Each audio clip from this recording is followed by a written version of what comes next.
and welcome to the Doctor Janine Show. It's so great to have you all here and back again. Today's live show is super exciting. We are talking about our liver health and fatty liver and what we can do for fatty liver, and of course, all natural tips. We're also talking about our mitochondria. Remember that powerhouse of the cell, and what light has to do with our mitochondrial health, as well as we're going to be going into the kitchen set making our own homemade sauerkraut loaded with probiotics, great for our gut health. So that is coming up as well, so stay tuned for that. And we're going to be talking about gallbladder stones and kidney stones as well. I've got some natural tips for you there. And of course, we're always talking about that metabolism. So yes, how can we optimize our metabolism? So a great show planned today, and I look forward to hearing from all of you, and where you're from, please put it in the comments. It's great to have you here. Hello, Kathy, good morning. Nice to have you here. Rockin' Robin, hello in Texas. Great to have you here. Thank you so much for tuning in today. And Orthomolecular in West Texas, thank you. A lot of Texans here. Good morning to you all. Great to have you here. I hope it's beautiful, sunny weather in Texas right now. Let me know where you're from. Yami Mesa in Miami. Great to have you here. Thank you.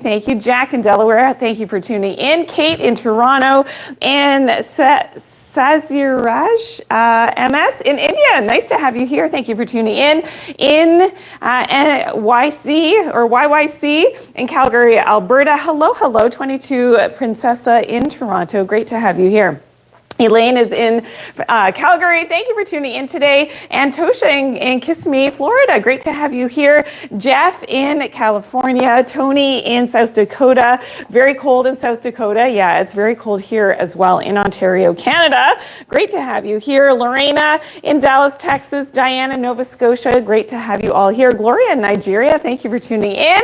I hope everyone is doing great. Dan in Ireland. Collie in New York. Great to have you here as well. Martha in Monmouth Country, New Jersey. Thank you for tuning in. Koopa Joe, everybody's here from all over the world. Miami Beach, JJ in Missouri, and Sahizereldes. Did I say that right? Probably not. In Turkey, thank you for tuning in today. Okay, let's get the show started. Please continue to say hello. If I didn't call you out, I'm so sorry. I can't get to everyone.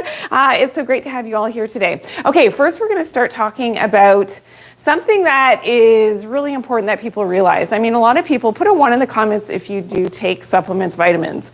Okay, really quickly, put a 1 in the comments if you are a supplement vitamin taker.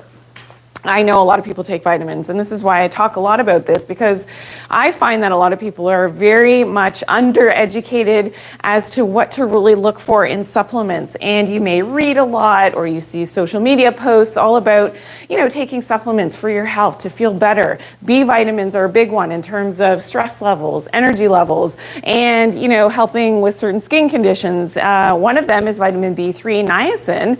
And most times, okay, I see that a lot of people are taking vitamins. Yes, most times if you do take a niacin, it's going to be synthetically made. One of the things that it may say on the label is niacinamide. It may say niacin as well, which can cause flushing. So a lot of symptoms related to taking niacin, and niacinamide tends to lessen the flushing. But did you know that niacinamide and niacin is synthetically made, and they use things like, this one's scary, ammonia. So yeah, the toxic stuff that you wear gloves, you need, typically a mask when you're dealing with ammonia. It smells very, very strong and pungent, as well as acetic acid, paraaldehyde, formaldehyde, and that helps to extract the niacin, so it's chemically derived, and this can have negative impacts on your health, okay? So this is why it's so important when you are looking for vitamins, especially your B vitamins, that they're coming from food sources, so ideally from a pristine diet, but also from food sources like grass-fed meats, your B vitamins as well, from, we know, the leafy greens as well. And if you really do need to supplement, then you're looking for a whole food supplement that has things like chlorella, for instance, as an example, that has some of those B vitamins that are naturally occurring as Mother Nature intended for us to get our vitamins. So that's really something that I keep harping on. And if you've watched me, over the years, that is, something that I really like to educate people about in terms of taking real vitamins. Don't take fake vitamins, and especially that niacin, that vitamin B3. So please do look. So just really quickly on your vitamin bottle, it could be a multivitamin that you're taking, like this one as a label. You're going to look for niacinamide. So usually it's listed after vitamin B2, your riboflavin. After that is vitamin B3. They usually go in order on a multivitamin, or this could be your stress complex as well. Niacin, it'll either say niacin or niacinamide. Okay, so be aware of that. That is synthetically derived. It is chemically derived. Okay, who is hearing this kind of information for the first time? Put a 2 in the comments, and I hope that I've educated you a little bit today. Now we are going to talk a little bit about our liver and some of the most common causes of a fatty liver. So this is on the rise, and this is something that, yes, okay, Tony, you're hearing this, and Massifani, Narito, I'm glad. Okay, so this is the first time that you're hearing this information. Stacy as well, I'm so glad. Regina, Patricia, I'm glad that you are, in on today's conversation and you learned that. Now I have a lot of content, so if you're new to my content, please say hello, please hit that follow button as well. And if everybody could hit that share button right now, thank you. I see all those likes and the hearts coming in. I appreciate you all. Thank you so much.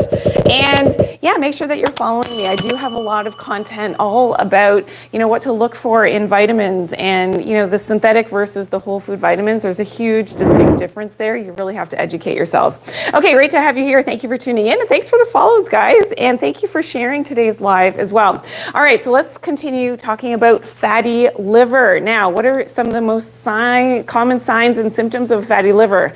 Okay, it could be silent, meaning you don't have any signs or symptoms, so you don't necessarily know that you've got a fatty liver. Now, you could also be experiencing low energy, as well as you could have some pain. Does everybody know where their liver is? If we look at Lucy really quickly, I'll give you a hint. Maybe some of your cameras are reversed depending on what platform you're watching on. Okay, this is our right side. So pain up on the right side, it's called right upper quadrant pain. That can be related to a fatty liver. Now, not everybody is going to experience pain on the right side. It can actually translate into right shoulder pain when you've got liver issues as well. So just be aware of that. Okay, as well as your poop. So where's my poop platter? Oh, I have to run over there to get the poop, or maybe somebody will bring me the poop platter if you haven't yet seen the poop platter. So your poops are very indicative of what's going on with your health and even your liver health. So if you have lighter colored stools that tend to float, that means that your fats aren't properly emulsified, and maybe you've got some liver gallbladder issues. That can be also implicated with gallbladder issues, which we will be talking about gallbladder stones and kidney stones in today's episode as well. But if you've got those lighter poops that are sort of floating, and they're not a darker sort of brown color, then that can be an indication, again, that you've got a fatty liver.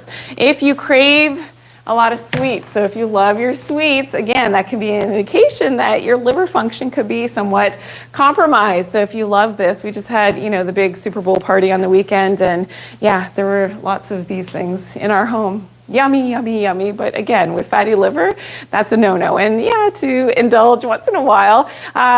Who watched the game? Put a 1 in the comments if you watched the game on the weekend. Yeah, it was quite a football game. I love watching football, actually, and usually the only game that I watch, from start to finish is the Super Bowl every year. Yes, we have some football fans in the house. All right, you can put your favorite team in as well. I may recognize some of them, but I'm not an expert. All right, so yeah, so this is the big thing about, fatty liver, is eating those sweets is going to compromise. But I'm going to tell you a little bit about, some natural sweets that you could be eating that could be compromising your liver health as well. And another symptom of fatty liver is being overweight. So we know that with sluggish liver metabolism, that we're not optimizing, our metabolism in general, and that, you could have some of that weight gain with a fatty liver. Please hit that share button, everyone. Thank you, Brad Badger, for the follow. Great to have you here today. Okay, so let's continue now. What would be some of the causes of that fatty liver? Okay, so fructose. So if you love your fruits, so believe it or not, eating too much fruit, especially in the wrong season, And depending on where you live, if you're eating non-local fruits and even the sweeter vegetables high in fructose, that can actually compromise your liver health. And it's one of the big causative factors. It's kind of like a silent causative factor for fatty liver. So just be aware of that. If you love, especially fruit juices, super high in fructose can compromise your liver health. As well as if you've got leptin resistance. So if you don't know what that is, I've got a ton of content on that. Leptin resistance in the liver specifically can be another cause for that fatty liver, as well as toxic overload and lack of sun exposure. This is a big thing. So your clock mechanisms that are regulated, the master clock is in your brain, but your liver function has clocks as well. So they're in all the cells of our body, we have clock mechanisms, and these clocks need to be running slower than the main clock in your head. So everything is coordinated in like a GPS system in your body.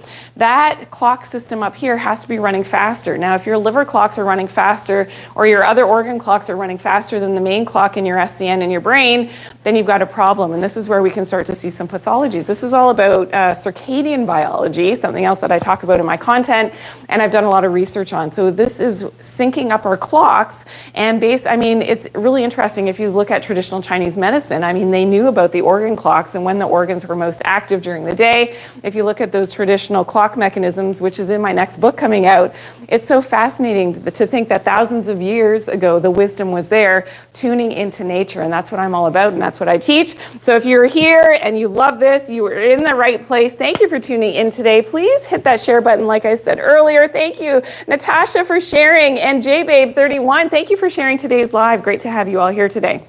Okay, now more importantly, let's go through some of the tips. Now, what are we doing to actually help with fixing our liver health and our fatty liver? Okay, number one is, of course, getting some natural sunlight exposure.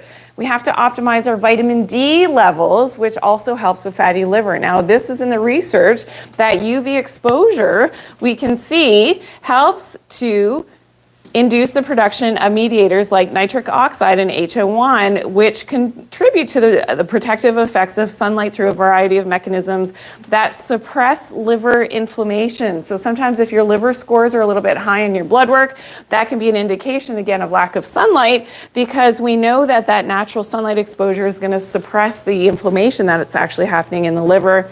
And they also went on to say that chronic skin exposure to UV rays may halt the development of non-alcoholic fatty liver disease. Okay, so did your doctor, who maybe diagnosed your fatty liver, tell you to go out in the sun? Maybe not. All right, so this is so important. That is number one on my list. So super, super important tip for that fatty liver. Okay, number two, optimize your DHA levels, of course, from fish and eating seafood. Now, if that's not your thing, maybe you do need to supplement. Some people do need to supplement with, if you're not getting enough in your diet of that, especially that DHA. And in this study, it showed that it improved the liver fatness, so steatosis and insulin sensitivity in children, and even kids can have non-alcoholic fatty liver disease, okay? So getting enough of that fish oil in, super important. And we know that that DHA lowers the inflammatory response, so can really help with that liver and that fatty liver. All right, who's loving what they're hearing? Give me some love, give me some hearts, some thumbs up. It's great to have you here today. As well as, let's go to number 3 on my list. So another tip for fatty liver is to use some herbal medicine. So one of my favorites to help with liver health in general and fatty liver is milk thistle. We know that milk thistle, and some of the research has shown that it's very regenerative to healthy liver cells. So yes, you can grow healthy new liver cells, as well as doing once in a while it's sort of a full body detox. These are my favorite herbal medicines in combination that I actually take in a formula, and I do this 4 times a year as a full body detox to help with getting those organs metabolizing and working so much more efficiently. Okay, number 4 on my list is turmeric. Now, turmeric is really interesting because, especially that active component, that curcumin for fatty liver, studies have shown, and here's just one study, there's a lot of studies on, the effects of especially that that curcumin for your liver health and for fatty liver, but it improves your glucose as well as leptin levels, and specifically in patients with non-alcoholic fatty liver disease. So again, when you're looking for a turmeric, make sure that you're looking for one that has a 95 percentile of the active component, those curcuminoids, and make sure there's no fillers or flow agents. And the one that I take, I actually prefer it because it does not have the black pepper. We always hear that black pepper is, the best combination for, when you're taking something for your liver with the turmeric. But this is so important that a lot of people actually have a sensitivity to that black pepper, so it may be better to take something else. I like quercetin with curcumin, and that's what the research shows really does help with the proper absorption of that curcumin.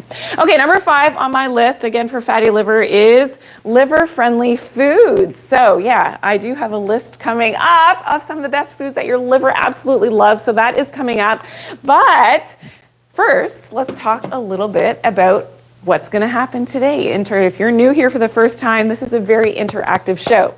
And you get to participate. So it's not just all about me. I'm going to help you, to educate you, again, by asking you some quiz questions. So this is from our great sponsors. And hey, it happens to be the turmeric. Okay, for our great sponsors at VitaTree Nutritionals, the turmeric curcumin. This is what you're playing for, and you could win this for free. Make sure you're following me, of course, following Team Dr. Janine on, the different platforms. But we're going to have a quiz question. You're going to have 30 seconds on the clock to be able to answer that question. And the first one should be fairly simple if you've been watching, from the beginning. And you're going to have 30 seconds, so just put your answer in the comment section. Is everybody ready? All right, let's go. Quiz question number 1. True or false? Okay, a lack of sun exposure can cause fatty liver. All right, get your answers in now. You've got 30 seconds.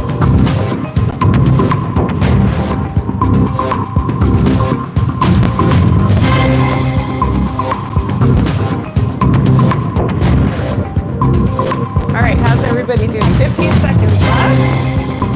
I think we're doing pretty well from what I can see. Good job. All right. All right, everybody's good? Yes? Okay, perfect. I think I saw mostly correct answers. And don't follow other people's answers if you don't know, because sometimes it's wrong. All right, so everybody got your answers in? All right, perfect. Let's reveal. Of course, it is true. It is true. So you got to get out there in that sun. And the good news is that, for a lot of us, the sun is now coming back if you live. So we did a little post last week. Last Wednesday was the first day that our UV was actually coming back. The UVB came back, so we can actually start to make vitamin D where I live at my latitude right now from the sun. It's usually midday, usually around noon for about an hour. If you go out and you expose your skin, you can now make some vitamin D again, which is super, super exciting. How many people saw that post? Just give me a thumbs up if you saw the post when we talked about that. And if you do have UVB now where you live, I know all my people in the southern states, and in different parts of the world. In India, I'm pretty sure that you've got some UVB now. All right, great to have you here. Thank you for tuning in today. I'm Dr. Janine. We will be making our homemade sauerkraut that is coming up. I do want to recognize and give a shout out to last week's winner. And that was Joss Beers, 75. Congratulations, you were the winner of the VitaTree Veggies Multi. Congratulations.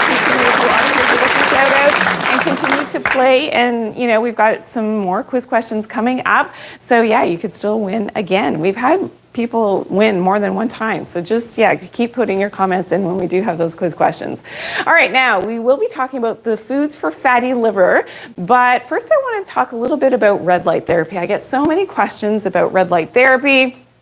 And this is one of the best things that you can do for yourself when you can't get out in the sun. It is not a replacement for the sun. However, if you can't get out into the sun, we know that red light therapy does help to enhance our organ function, as well as helping to maintain those proper clock functions in our organs. So great for that liver health that we talked about earlier with fatty liver, but also we know that it helps with our mitochondria. So of course, all of our cells have those mitochondria, and those mitochondria are energy producing cells of the body, but at the same time, that red light therapy has been shown to enhance our melatonin levels. Now, what is melatonin? Melatonin is our hormone of darkness, but we also have another type. So I've talked about this before. There's two types of melatonin. We have the one in the pineal, which is for sleep, of course, the hormone of darkness, but we also have subcellular melatonin, which is a powerful antioxidant. And when we're under artificial lights all day, then this is a problem because that artificial light is suppressing our melatonin, it's suppressing our proper mitochondrial function. But the good news is that red light is the antidote, and natural sunlight is the antidote to that blue light toxicity. And this is really important. So the wavelengths between 600 and 750 nanometers is optimal for your red light therapy. Too much blue light, especially at night, is going to suppress your melatonin. So if you have difficulty sleeping, so under artificial light at the wrong time of day, now suppressing your proper melatonin secretion from your pineal gland is going to mess up your sleep. So for people who chronically cannot sleep and you need to take something for sleep, you need to optimize your light environment, and using some red light at night would be a better option versus, having all of your screens on and, your artificial lights on at nighttime. So try to shut down your lights as much as possible. That is really important. And I wanted to show you a picture. So what I did, funny story really quickly. So you see the goggles that the lady is wearing. Now, depending on your exposure, I often sit with my eyes closed in front of my red light because my eyes have become adapted. But if you're going to be there for prolonged periods of time, of course, it's always recommended that you use the goggles. So of course, I have my red light on. And so at the Super Bowl party, when my kids' friends came over, one of the boys, 15-year-old boy, you can imagine they're all partying, finds my goggles. I guess they were sitting out, in the living room, and that's often where I have my red light. He's like, "What are these for?" And I said, "Oh, it's for my red light. Do you want to try it?" He's like, "Yeah, I want to try it." So I put it on. Of course, all the boys in the party came over like, "Wow, that's so cool." And they were like lining up to try to use the red light because, of course, it was nighttime. And they were watching the screen. So in another room, of course, I had the red light on. So I thought that was fun. And I wanted to show you a picture of that. I'll show you next week maybe. But this is so great to have you all here. Thank you for tuning in.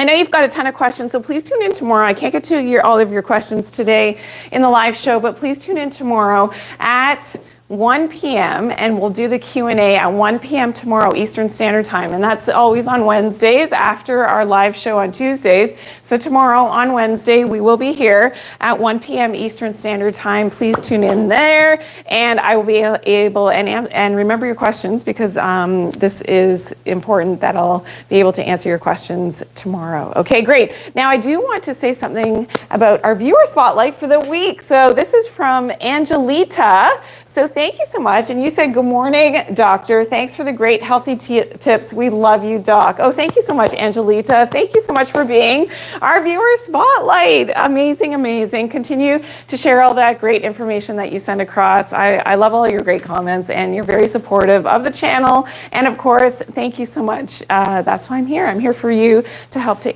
educate you all. Now, we will be going into the kitchen in a bit, making our sauerkraut, and that is going to be amazing. So that's coming up. But first, I wanted to share, remember, those 5 best foods if you're suffering with a fatty liver. Okay, number 1 on my list, seafood. Okay, seafood is loaded with that DHA, which we talked about, but also other minerals as well, which are very difficult sometimes to get from vegetarian sources. So seafood is number 1 on the list for helping with fatty liver. So all different various types of course, that seafood, whatever is your fancy. Now, I know it's not for everyone. That's why I've got other foods on my list. Okay, number 2 on my list is grass-fed meat.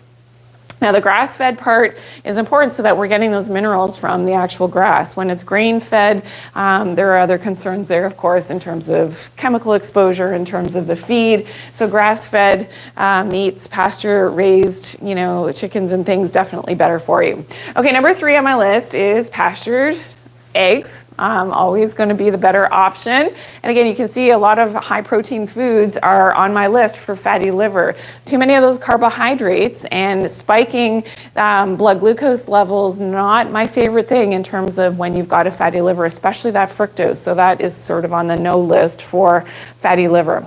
Okay, number 4, leafy bitter greens. So the more bitter, the better. Your liver loves bitter greens. So yeah, so those great, salads, and preferably organic, growing your own if you can, but I know that that's not practical for most people, but this is fantastic for your liver health. And number 5 is really simple, squeeze some fresh lemon juice into your water. It's a great way to gently detoxify your liver, great for that fatty liver. Okay, so we will be going into the kitchen very shortly to make that sauerkraut recipe, which is so super easy. There's only 2 ingredients. You're gonna love it, and I absolutely love it. So great for your gut microbiome, which we know has a lot to do. There's a lot of people sick now, I know, with their immune system, so great for your gut microbiome, providing probiotics, so we're gonna be making that. And I do wanna talk a little bit about stones though. Okay, so kidney and gallbladder stones, this is something that came up a couple weeks ago. I had a lot of questions. Okay, what can we do naturally if we have either kidney stones or, as you can see here, gallbladder stones? And there is one supplement that has proven really effective, and that I know there's a lot of things that you can do for gallbladder stones and for kidney stones, but I wanted to sort of condense that into one supplement, and it's not the only thing to do, but this one supplement can be really effective, and it is vitamin K2. Okay, so what vitamin K2 does, because often these stones have calcium in them, what the vitamin K2 does in our body, and a lot of us are very deficient, is that it directs calcium where to go in the body. And if we are lacking in vitamin K2, then that calcium can go to the wrong places. So one of the places can form gallbladder stones. Another place can go into the kidneys and form those kidney stones. Super, super painful. If you've ever, suffered or know somebody who's gone through, a misplaced and displaced kidney stone, I mean, super, super painful, as well as, making sure that when you are going to supplement with vitamin K2, that it's the right type. So my favorite type, and what the research shows has the best absorption, it's called an MK7, so it's called menaquinone, and in a fat soluble, so vitamin K2 is fat soluble, you want it to be in a fat soluble form. So with medium chain triglycerides, for example, would be a great combination to help that proper absorption of that vitamin K2. And I prefer it to be taken in the evening. If you do take a calcium supplement, like a whole food calcium, you're taking that closer to the evening, which will help to direct that calcium where to go. You don't want the deposition of the calcium. And again, your K2 should not be taken at the same time as your vitamin D3. I know this is super controversial. Everybody says, whenever I post that in my social media, everybody's like, oh no, they're always together. They're always, the supplement companies always put them together. No, I don't like that. I actually prefer for your vitamin D3 and your K2 to be separated out, separate formulas. Your K2 closer to bedtime. If you do take a calcium, so closer to bedtime, your magnesium in the morning with your vitamin D3. All right, does that make sense? All right, good. Okay, so guess what time it is? It is quiz question number 2 time. We are playing for the turmeric curcumin vegan joint formula from our friends and our sponsor, VitaTree Nutritionals Whole Food Vitamins. Okay, is everybody ready for this? All right, let's get ready. Here we go. This one should be fairly simple. You've got a choice of a few things that we talked about. Name a food that is good for a fatty liver. 30 seconds on the clock. Good luck, everyone.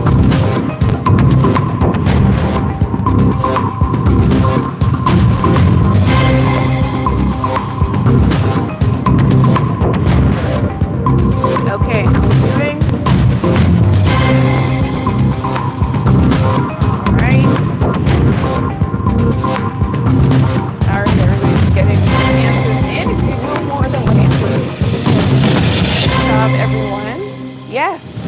Very, very good. All right. Everybody, I'll give you a few more seconds.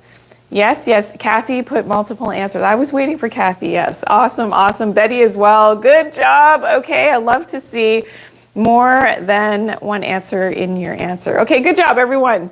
All right. I think everybody's got this. Okay. Let's show you the list really quickly. So great for fatty liver, seafood, grass-fed meat, pasture-raised eggs, leafy bitter greens, and lemon in your water. Good job, everyone. Okay, I see some other great answers as well. Broccoli would also be fantastic. Turmeric, yes, also very good, which we talked about in terms of usually you need to actually treat a fatty liver.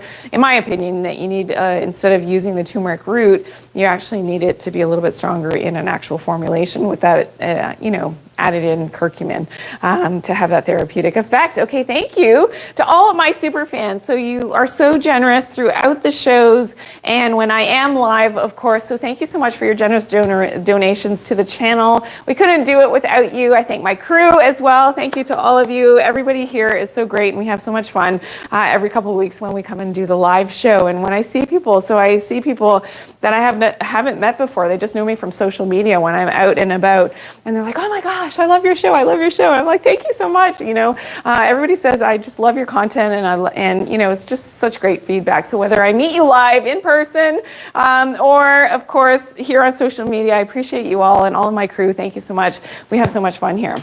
Now we are going into the kitchen, as I promised, and we are going to make a homemade sauerkraut recipe. Okay, so this is just 2 ingredients, super simple, and it's just about the process that makes all the difference. And we know that sauerkraut is super helpful, like I said earlier, for our gut microbiome. It's loaded with its own probiotics that are just naturally occurring. So what's on my hands right now, that's why I'm gonna wash my hands and that's how I'm gonna start. And I've already washed all of our materials that we're using, the cutting board and my bowls and the jar where we're putting it into. But this is so phenomenal how you can make this at home, really cost effective as well, but great for your gut microbiome. Okay, so let's go on over into the kitchen set. And I'm gonna wash my hands first. So this is really important because of course, what you've got on your hands, you don't wanna have any, less favorable organisms that could be on your hands. So I'm just gonna wash really quickly. And like I said, all of my cutting surfaces and my knife and everything is all great and ready to go, and I've washed that with soapy water, so that's important. So start with clean everything, so clean jar, of course, clean knife, clean cutting board, and you just want everything to be nice and clean. Now we did cheat a little bit earlier. It's not cheating, but we did start to allow this to happen because our only 2 ingredients are salt and cabbage. That's all you need. So this is actually an organic cabbage that is amazing. And the salt is going to help to draw the water out. You don't need vinegar. And that's the great thing about this recipe. You don't need vinegar. But this is the great thing about drawing the salt out, because that is going to draw the moisture out of our cabbage. And basically what you're going to do is you're going to chop your cabbage into, if you like it really thin, just think about how you're going to be eating this. If you like it a little bit chunky, you can do it a little bit chunky. So you're just slicing up your cabbage and then you're putting it into your bowl. And you're going to sort of layer it. So I'm going to do a couple layers of my sliced cabbage into the bowl, and then you're going to just use some salt. So the recipe takes 2 to 3 tablespoons of salt. So basically, I'm going to let that sort of mix in, and then you use your hands. So here's where the magic happens with the probiotics on your hands, naturally occurring, what's in the air as well, and you just sort of massage that cabbage with the salt, and then you're going to let it rest for about 15 minutes or so, and that's why we have this. It's already started to rest, but now you can see, if you can see the bottom of the bowl, the liquid is already starting to draw out of that cabbage. You can see the water that's coming out of the cabbage. So I haven't added any water here, but you can see, can see how it's sort of dripping out the bowl. I know it's hard to see on the camera. All right, so that is all you're doing. So you're just going to do that, and then you repeat the process. So you're gonna add a little bit more, and you sort of do this in layers. And then you just add a little bit more salt. And I could certainly do this. And you sort of break up your cabbage. Naturally, it sort of breaks up itself into little pieces. Add more salt. You're going to let that rest. And massage. And then all you're going to do is into your jar, you are going, and I'll start with this one because it's already been resting, so it has more of the water has already drawn out of it. You can see it's quite wet now. Can you see? It's probably dripped some water. You're just going to shove it into your jar. So could it be more simple than that? And yeah, I know, it is incredible. So you're just going to shove it into your jar. And you got to tightly pack it, so I got to get it as much in here as possible. Now you can weigh it down, so if you want to be super fancy, I don't do this. You can buy a little weight, so a sauerkraut weight that you can purchase online. But you can also use the end of your actual sauerkraut. So that little sort of knobby thing, I don't know, what do you call that? The base of the, you can use that as well. And just cut it to the right size. And that can be the weight on your sauerkraut to push this down. Oops, and I didn't get it the right size, but you know what I mean. And that is going to act as a weight to keep this down, because ideally you want this to be completely submerged. And as the more of the water is drawn out of your sauerkraut, it will cover up the top of the sauerkraut. And then you just seal this, place this on the countertop. And I'm going to show you the recipe so you don't need to remember any of this. And you'll be able to screenshot that. But there you go. You're going to make sure that that water is completely drawn out, it's pushed down, and then you're going to place this just on the countertop. Now, not in direct sunlight. I like to put it in my windowsill. I don't get direct sunlight there, but it's nice and cool. And that can take as little as 3 days that it starts that fermentation process and drawing out more of that water. You do need to make sure that it is completely submersed, because all of that water drawn out, and ideally I would have taken more time to make sure all that water from the cabbage is in here, completely submersing your cabbage leaves in the water. And yeah, then it can last up to 3 months. So once you actually, and you're going to taste it. So after a few days, and that you may see little bubbles happening. You're going to take a little taste. If it's sour enough, if you like the flavor, then it's ready to go. And then once you've opened it up and you start consuming it, you're going to keep that in the refrigerator. Super easy. How many people make their own sauerkraut? Have you done that? Please put one in the comments if you have. This is a white cabbage. Yes, it is. And you can use any type of cabbage. It's totally up to you. Yes, Observer 777, you use a pickle brine. Yeah, so there's so many different ways of doing this. I just love this recipe because it's super simple, very economical, and just, you know, the two ingredients, your salt and your cabbage, that's it. And the pickle brine absolutely does have health benefits, as does vinegar, absolutely.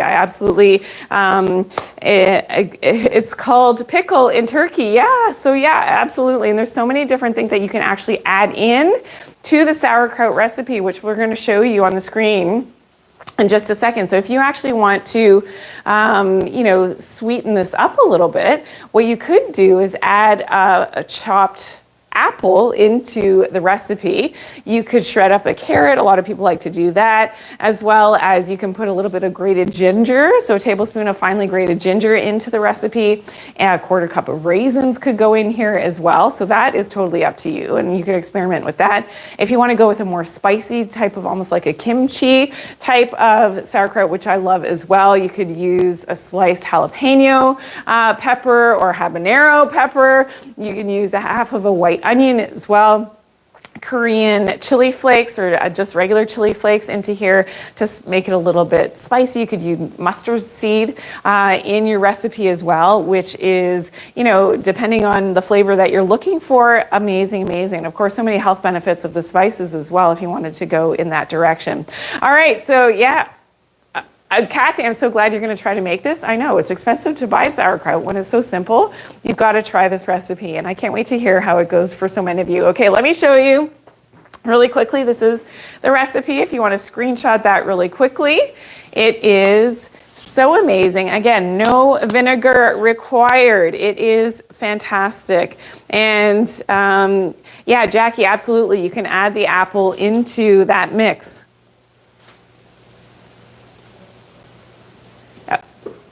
Okay, so we're going to show you the directions. So everybody's got that now. Did you screenshot this? I hope so. Yes. Okay, so now we'll show you the directions. So what are you doing with this? All right, so you're going to shred the vegetables, of course, and by hand, you're now mixing it with, and in between the layers, you're putting a salt into there. You're going to let that sit covered for 15 minutes. And that's going to draw out the water from your veggies, all right? And then you are going to put it into your mason jar. And you do want to leave some space. So I didn't say that. You want to leave, about a third of the jar with the space at the top to allow for that liquid to rise as that salt is drawing out the liquid from your cabbage. You're going to seal it tightly, and then you're going to keep it away from sunlight.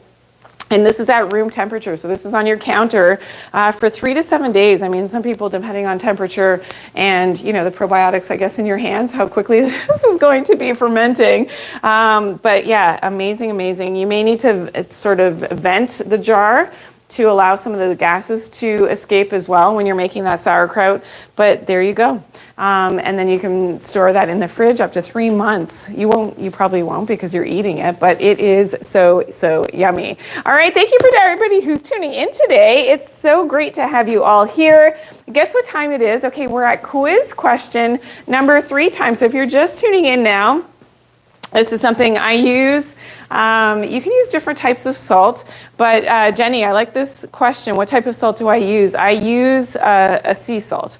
So that's what I'm currently using. I'm going to be experimenting with some other salts as well. So just FYI, new information coming soon, downloading soon, okay? All right, we're at quiz question number 3 time. Is everybody ready for this? This one's super easy. If you're just tuning in right now, I think you probably heard that last little segment about making the sauerkraut at home and what I said a few times, but here we go.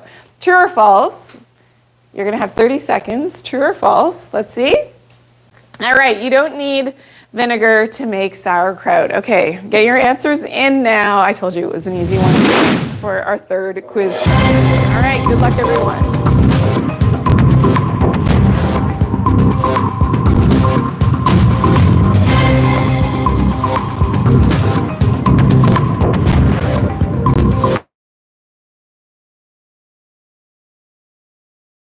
Okay, somehow it's everything. Good job, everyone. I like the smiley. Hearts and thumbs ups and emojis that came in today's show. Thank you so much. All right, everybody got your answers in? Remember, we're playing for the turmeric from our great friends and sponsors, VitaTree Nutritionals. All right, whole food vitamins. Okay, everybody's got their answers in. Awesome. All right, of course, the answer is true. So based on, the recipe that I just shared, and it's something, if you missed it, I will share it again tomorrow in our Q&A. So tomorrow's Q&A. So come back with your questions tomorrow. That's going to be at 1 p.m. Eastern Standard Time tomorrow. So on Wednesdays following up our shows, of course, we have our Q&A. So please tune in tomorrow. And maybe it's just to say hello tomorrow. I would love to say hello to you then. So if you're just tuning in, what we've talked about so far today is fatty liver. We also talked about gallbladder stones, kidney stones. We made our own sauerkraut, and we talked a little bit about our mitochondria and our clock mechanisms in our body as well, and why our circadian biology is so important for our overall health. One of the big themes, of course, is always get more natural sunlight. So getting out into the sun, as that is, one of the big keys to health. And of course, getting grounded and being in the sun at the same time, if you can do that every day, absolutely the best thing that you can do for your health. Now, I do want to give a shout out to my regulars who are here today. Thank you so much, Kathy. For tuning in, and Kathy and Tony Jacobs was here as well as Tony DeMarco. I see you. Thank you for tuning in, as well as, of course, everybody who was so generous with your hearts and your shares, and Philip as well. Thank you. Joyce as well. Thank you for tuning in. I know that a lot of my regulars are here, and you tune in every time that we go live, which is usually every couple of weeks. Our next show is going to be Tuesday, February the 25th. Of course, at 11 a.m. Eastern Standard Time. But we remember, tomorrow we are back for the Q&A. I'll see you then, everyone. Enjoy the rest of your day. Be healthy. And Kathy, I know I can't wait for my book as well. I know my team, we actually wanted to show it to you, but I can't yet. There's still so much more that's happening before I can actually show you the book, and to get, some signed copies out there to all my great followers, and we're gonna have little contests and things for that. So I can't wait. I'm very, very excited. Oh, Tony is saying happy Valentine's Day. Absolutely. Enjoy that, everyone. But I hope to speak to you all tomorrow during the live Q&A at 1 p.m. I'll see you then, everyone. Have a great day. See you then. Bye.